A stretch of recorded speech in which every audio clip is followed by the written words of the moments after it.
This is Adam Whiteman Bailey, and you are listening to the Real Talk Podcast. This is Jennifer Rodarte with Compass, and you're listening to the Real Talk Podcast. Hey, this is Lane Johnson representing Compass in Aspen, and you are listening to the Real Talk Podcast. Hello, this is Steve, and we're with Weidler Brothers of Compass in the DC metro area, and you're listening to the Real Talk Podcast. This is Naomi Klein representing the Compass office in Beverly Hills, and you're listening to the Real Talk Podcast. What up, everybody? This is Chef Jack Harris of the Talk Team Podcast. This is Jade with the Jessica Northrup team from Denver, Colorado, and you are listening to the Real Talk Podcast.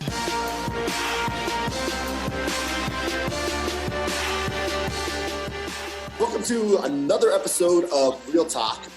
Today I have one of my probably the highest profile guests on the Real Talk podcast.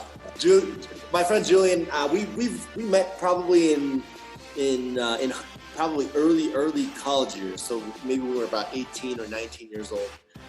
Julien is a fellow friend of mine that is actually we come from the similar area in the DC metropolitan area, which is called we can call it the DMV. Your family lives in DC still? Yeah, Chevy Chase. Yeah, your family lives in Chevy Chase. Yeah. So we're all very close. Obviously, throughout our adulthood, we've spread our wings and started living in different cities. But him and I keep in touch. I feel like Julien is a great guest for the Real Talk show, especially during the times of what's going on, obviously, in the medical field with COVID-19. Julien also being a first-time home buyer and looking for a home, in the process of looking for a home at the moment.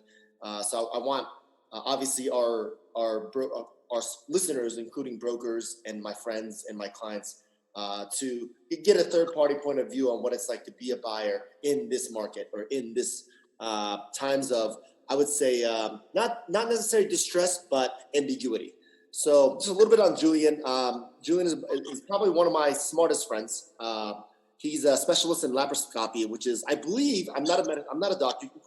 You can correct me, but it's similar to orthoscopic surgeons, where there is a camera at the end of the stick. Yeah, it's a variation of that. Yeah. So, because I got orthoscopic surgery on my shoulder with a bunch of little small incisions. Right. And laparoscopy is essentially like your stomach, right? Yeah, exactly right. Yeah. All right. You got it, Doc. So, yeah. So instead of making big incisions, you're making small, low incisions. You put a camera in, and then you use instruments through those small incisions. You can use robotics as well, which is a lot of what I do. That's right. So you always talk about this. Julien is a robotic surgery specialist.